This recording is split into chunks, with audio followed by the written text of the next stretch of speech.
আসসালামু আলাইকুম। সবাইকে শুভেচ্ছা নেক্সাস মিডিয়া থেকে। যেখান থেকে দেখছেন, আমি রেজা বলছি। আমি আজকের ভিডিওটা একটু সময় নিয়ে করলাম, কারণ আওয়ামী লীগ যখন নিষিদ্ধ হয়ে গেল, এখানে অনেক চ্যানেল দেখলাম, অনেক নিউজ দেখলাম, অনেক খবর দেখলাম। এই খবরের মাঝে আমি যদি আমার এই ভিডিওটা তৈরি করি, তাহলে হয়তো এই সব চ্যানেলের ভিতরে কোথাও যেন হারিয়ে যাবে। That's why I take some time to reflect to see what's going on. প্রথম হলো, আওয়ামী লীগের মতো একটি রাজনৈতিক দল, যে দলটি প্রতিষ্ঠিত হয়েছিল 1948 বা 1948 সালে, এবং যেই দলের নেতৃত্ব দিয়েছিল সৈয়দ সরওয়ার্দী, মাওলানা ভাসানী এবং শেখ মুজিবের মতো লোক, সেই দলকে আজকে নিষিদ্ধ করা হলো। যেই দল, তার কোনো নিবন্ধন নেই। NCP, Bangladesh national corrupted party, তারা বলে এনসিপি বা সিটিজেন পার্টি, আমি বলি করাপ্টেড পার্টি। এবং যে দলকে নিষিদ্ধ করা হলো after 9 months of this government Times.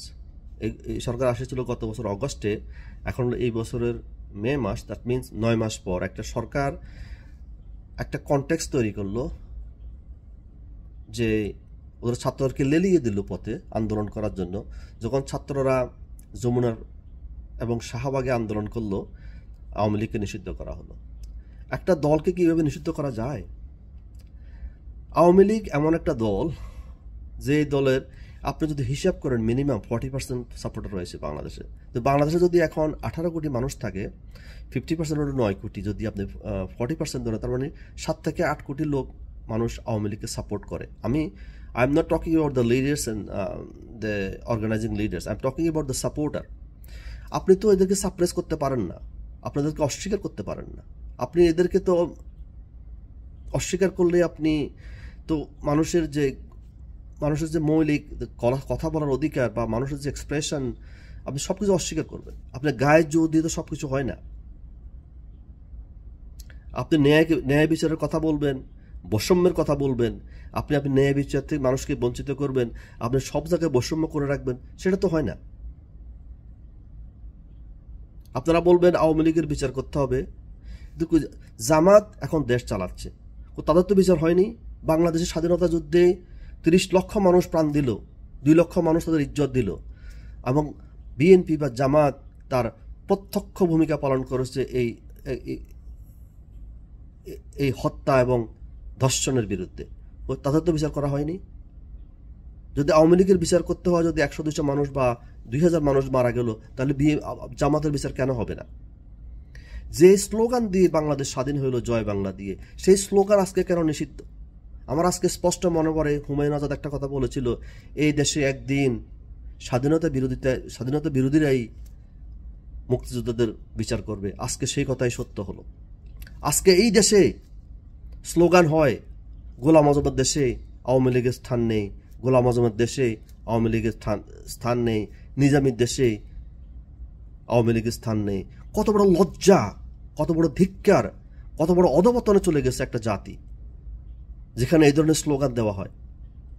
আর আমরা দেখে সেই স্লোগান দেখে আমরা অনেকেই আমাদের মোছে তা দিচ্ছি এবং অনুভব করতেছি। শেখ মুজিব জামাতকে ক্ষমা করে দিয়েছিলেন, এটা ছিল ঐতিহাসিক ভুল। এতে আদর্শের পথ খুলে যায়। বর্তমান জামাত দেশ চালাচ্ছে, এবং এটা তো অবধারিত। ওরা মুক্তিযুদ্ধে বিশ্বাস করে না, ওরা বাংলাদেশে বিশ্বাস করে না। তারা বাংলাদেশের প্রতিটা আত্মার সাথে এখন বিশ্বাসঘাতকতা করতেছে, এবং তাদের সাথে যোগ হয়েছে এই ছাত্র এবং কিছু ছোট ছোট ইসলামিক দল। আমার ভাবতে অবাক লাগে, ইসলামের সব জায়গায় বলা হয়েছে ভ্রাতৃত্ব, ন্যায় বিচার, সহনশীলতা। ইসলামের কোথায় লেখা আছে সুদ খাওয়া হালাল? ইসলামের কোথায় লেখা আছে আরেকজনের বাড়িতে হামলা করা হালাল? ইসলামের কোথায় লেখা আছে মব জাস্টিস, যেটা সরকার থেকে এখন পেট্রোনাইজ করতেছে? আমাকে ধিক্কার জানায় এসব হুজুর এবং মৌলানা যারা এই সরকারকে সাপোর্ট করতেছে এবং মব জাস্টিসের নামে এসব যে কর্মকাণ্ড তারা পরিচালনা করতেছে, আমি ধিক্কার জানাই। তারা ইসলামের আশেপাশেও নেই। ইসলামের কোথাও এই ধরনের বৈষম্যের কথা কোথাও লেখা নেই। আজকে যে অত্যাচার নিপীড়ন হচ্ছে এটা ইসলামের কোথাও লেখা নাই। এখন প্রসঙ্গ আসা যাক বিএনপি গত 8 মাস বা 9 মাস বলে আসছে যে তারা আওয়ামী লীগের নিষিদ্ধ করার পক্ষে না। তারা এখন তাদের বোল পাল্টিয়েছেন। আওয়ামী লীগ যখন নিষিদ্ধ হয়ে গেল তখন বলে তারা এটা সাপোর্ট করেন। এবং বাংলাদেশ যে আজকে এক উদ্ভট পরিস্থিতির সৃষ্টি হয়েছে এবং একটা অনিশ্চিত গন্তব্যের দিকে যাত্রা করতেছে, বিএনপি থেকে তার দায়ভার নিতে হবে। কারণ তারা একটা বড় দল হিসাবে তাদের একটা দায়িত্ব ছিল এর বিরুদ্ধে প্রতিরোধ করে তোলা এবং এর বিরুদ্ধে ধিক্কার জানানো। কিন্তু ওরা ধিক্কার না জানিয়ে তারা এটাকে সমর্থন করলো। যেই বিষের বাঁশি তারা বাজালো সেই বিষ তাদেরকে একদিন দংশন করবে। আপনাকে মনে রাখতে হবে, পাশের বাড়ির আগুন যখন লাগে সে আগুন শুধু পাশের বাড়িতে সীমিত থাকে না, সে আগুন আপনার বাড়িকেও আঘাত করতে পারে যদি আপনি পরিকল্পিত কোনো ব্যবস্থা না নেন। তাদের যে দ্বিধাগ্রস্ত, দুই দিকে খেলতে চাওয়া, এটা খুবই নিন্দনীয়। আওয়ামী লীগ যে কত শক্তিশালী এবং তার শিকড় কত গভীরে বিএনপি তা বুঝতে এখনো ব্যর্থ হয়েছে। তাদের যে নেতৃত্বের সংকট, তাদের যে জনগণের সাথে যে কানেকশন নেই সেটা তাদের এই স্ট্যান্ড থেকে বোঝা যাচ্ছে। এখন আসা যাক আব্দুল হামিদ এবং আইবির কথা। আপনারা হয়তো জানেন আব্দুল হামিদের মতো ব্যক্তিত্ব, যিনি বাংলাদেশের 6 থেকে 7 বার এমপি হয়েছিলেন এবং বাংলাদেশের প্রেসিডেন্ট ছিলেন, যার বিরুদ্ধে আজ পর্যন্ত বাংলাদেশের কেউ কখনো বলতে পারবে না কোনো অভিযোগ ছিল। তার মতো সজ্জন সৎ রাজনীতি খুবই বিরল। উনি যখন বিদেশে যায় তখন এই বর্তমান যে ক্যাঙ্গারু গভর্নমেন্ট তারা বলছে যে উনি নাকি পালিয়ে গেছেন। ধিক্কার জানায় তাদের এই ধরনের স্টেটমেন্টের জন্য। ওনাকে পালিয়ে যেতে হবে কেন? উনি একজন সম্মানিত এই দেশের নাগরিক, আমাদেরকে সবাই এখানে প্রতিবাদ করা উচিত। আইবি, যিনি বাংলাদেশের একটা বড় সিটি কর্পোরেশন 21 বছর উনি ক্ষমতায় ছিলেন, উনি আওয়ামী লীগের বিরুদ্ধে ইলেকশন করে জয়ী হয়েছিলেন।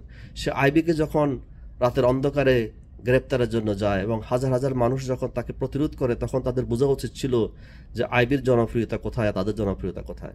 আপনি যদি কম্পেয়ার করেন আইবির এখানে যে মানুষ ছিল আর যেই যমুনা এবং শাহবাগে যে আন্দোলন হয়েছিল আওয়ামী লীগের নিষিদ্ধ করা, তার 4 ভাগের 1 ভাগ মানুষ এখানে ছিল না। তারা বুঝতে অপরাগ, কারণ তারা তো মব জাস্টিসে বিশ্বাস করে, তারা ন্যায় বিচারে বিশ্বাস করে না। বৈষম্য বিরোধী আন্দোলন ছিল একটা কনটেক্সট, এটা ছিল একটা বিভ্রান্তিকর তথ্য যার পেছনে ছিল জামাত, এবং জামাত এটা মেন ভূমিকা পালন করেছিল এবং সেকেন্ডারি ভূমিকা পালন করেছিল এই বিএনপি। আমাদেরকে সবাইকে সোচ্চার এবং সচেতন হবে। আমাকে জানতে হবে, ওরা বারবার বলে আপনি 15 বছর কোথায় ছিলেন আওয়ামী লীগের দালাল বা দোসর। আসিফ নজরুলের কথা বলেন, এই যে নিকৃষ্ট লোকটা গত 15 বছর 16 বছর প্রথম আলোতে ক্রমান্বয়ে আওয়ামী লীগের বিরুদ্ধে কলাম লিখে গেছেন। আওয়ামী লীগ কখনো কি তার বিরুদ্ধে কোনো অভিযোগ করেছে? করে নাই। উনি নির্দ্বিধায় উনি প্লট ক্রিয়েট করছেন এবং উনি মিথ্যা অপপ্রচার চালিয়ে গেছেন। এবং ওই লোকটা যখন কথা বলে তখন গন্ধ বেরোয়, দুর্গন্ধ বেরোয়, কারণ ওগুলো সবগুলো মিথ্যা কথা। আমি ধিক্কার জানাই আসিফ নজরুলের তার এই অবস্থানের জন্য। এখন আসুন ফারুকী, যে সাংস্কৃতিক উপদেষ্টা হয়েছে, উনি তো বাংলাদেশের যে নাটক সিনেমা বা বাংলাদেশের যে একটা মিডিয়া ওকে ধ্বংস করে দিয়েছে। আপনি তার নাটকগুলো দেখেন, ছবিগুলো দেখেন, কি কুৎসিত ভাষা ব্যবহার করা হয়। এবং আওয়ামী লীগকে বুঝতে হবে তার কে শত্রু এবং কে বন্ধু। আওয়ামী লীগের যে অনেকগুলো মুভি করেছে শেখ মুজিবকে নিয়ে, তার মুভির প্রধান চরিত্র হলো তার বউ। এখন বুঝতে পারছে আওয়ামী লীগ যে ফারুকী বা তার পরিবার আওয়ামী লীগের শত্রু না বন্ধু। এরকম আওয়ামী লীগের মধ্যে একটা সত্যি অভিযান চালাতে হবে। আওয়ামী লীগের যেসব মুক্তিযুদ্ধ বিরোধী শক্তি রয়েছে তাদেরকে বিতাড়িত করতে হবে। বাংলাদেশে এখন দুইটি গ্রুপ, একটা গ্রুপ হলো স্বাধীনতার পক্ষে এবং আর একটা গ্রুপ স্বাধীনতার বিপক্ষে। এর মাঝে আর কোথাও কিছু নেই। আওয়ামী লীগ হলো স্বাধীনতার পক্ষের শক্তি এবং বিএনপি, জামাত এবং আর যাই বলুন যারা আছে সবাই হলো স্বাধীনতার বিরোধী শক্তি। বাংলাদেশে আর একটি মুক্তিযুদ্ধ দরকার, যে যুদ্ধের মাধ্যমে ডিসাইড করা হবে বা মীমাংসা করা হবে স্বাধীনতার পক্ষে কারা, স্বাধীনতার বিপক্ষে কারা। এর মাঝে আর কিছু নেই। আমি খুবই আশাহত হয়েছি আওয়ামী লীগ নিষিদ্ধ হওয়ার পরে তাদের কোনো স্ট্যান্ড ক্লিয়ার করে নাই, তারা কি করবে, কোথায় যাবে, তারা কীভাবে এটা হ্যান্ডেল করবে। I know that it will take some times, but I expect they should have the firm declaration what is their stand on that. কারণ তারা তো হাজার হাজার কোটি কোটি যে সমর্থক বা তাদের নেতাকর্মী রয়েছে, নিরাপত্তার কথা ভাবতে হবে। এখন আওয়ামী লীগ যদি তার আন্ডারগ্রাউন্ডে চলে যায় এবং তার সশস্ত্র সংগ্রাম শুরু করে, এটার জন্য তারা এই সরকারে দায় থাকবে, বিএনপি এবং জামাত দায় থাকবে। যদিও তারা করবে না, আমি যতটুকু বিশ্বাস করি আওয়ামী লীগ সশস্ত্র সংগ্রাম বিশ্বাস করে না, কিন্তু আপনার যখন দেওয়ালে পিঠ থেকে যাবে, আপনার যখন আর কিছু করার থাকবে না, তখন আপনার অস্তিত্বের সংকটে পড়বেন। It's call the existential state. যদি আপনার অস্তিত্ব সংকটে, আপনার অস্তিত্ব রক্ষার জন্য যে পরিস্থিতি হোক, আপনাকে এখান থেকে উত্তরণের জন্য বা ওভারকাম করার জন্য আপনি সশস্ত্র সংগ্রাম বলেন আর নর্মাল সংগ্রাম বলেন, আপনি তো you have to go for it. আমি জানি একটা দেশের জন্য we need a leader who is a decisive, who have a vision.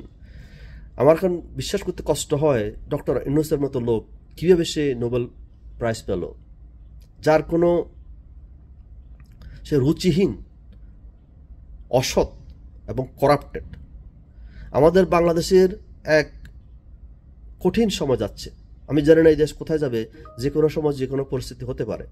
আমাদের দরকার ঐক্য, সচেতনতা এবং চিন্তাশীলতা। সবাইকে মনে রাখতে হবে যে নীরবতাই দুর্বলতার লক্ষণ নয়। এই নীরবতার পিছনে রয়েছে এক দারুণ শক্তি, যা ঝড়ের বেগে যে কোনো সময় সবকিছু ওলটপালট করে নিয়ে যেতে পারে। সবাই ভালো থাকুন, সবাই সুস্থ থাকুন। আরেকটা দেখা হবে। Thanks for watching. Thank you, thanks, by.